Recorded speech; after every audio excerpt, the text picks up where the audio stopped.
কংগ্ৰেছে হাৰা নাই কিছুমান ক্ষেত্ৰত আপোনালোকে যিটো কৈছে যোৱা বছৰ আপুনি যদি দেখে ওভাৰঅল বহুত পাৰ্চেণ্টেজ যদি দেখে তেতিয়াহ'লে বিজেপিয়ে মাত্ৰ 33.4% ভোট পাইছিলে মানে 66% ভোট যিটো আছে সেইটো বিৰোধী পাৰ্টি পাইছিলে যিহেতু লাষ্ট ইলেকশ্যনত আমি ঐক্যবদ্ধ নাছিলোঁ সেইকাৰণে আমাৰ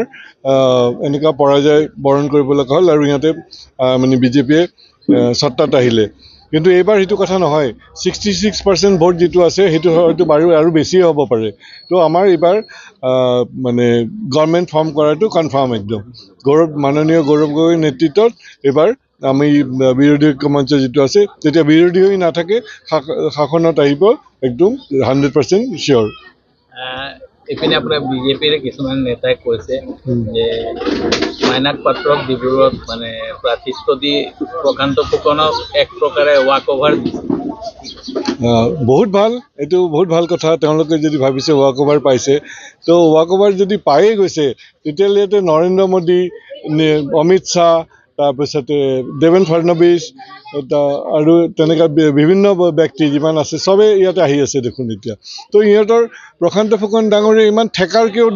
প্ৰয়োজন হৈছে মইতো অকলে আছোঁ তেতিয়াহ'লে আহক অকলে কৰক ইমান মানুহ মাতি আনি মানে জনতাৰ পইচা খৰচ কৰাৰ কোনো প্ৰয়োজন নাইতো এইখিনি কাম যদি আমি ডিব্ৰুগড়ত লগালোহেঁতেন তেতিয়াহ'লে ডিব্ৰুগড় বহুত উন্নতি হ'লেহেঁতেন ইমান মানুহ মাতি পেলাই ইয়াত মানে এটা কি বুলি কয় বেলেগক দেখুৱাবৰ কাৰণে যে আমি জীয়াই আছোঁ এইটো কোনে কৰে এইখিনি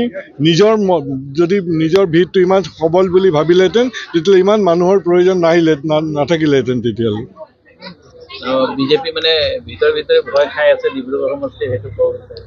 নিশ্চয় বহুত ভয় খাইছে ইয়াতে মানে মই জনাত যিখিনি আছে বিজেপিৰ ৰিপৰ্ট মতে বিজেপি ডিব্ৰুগড় সমষ্টি এবাৰ নাথাকিব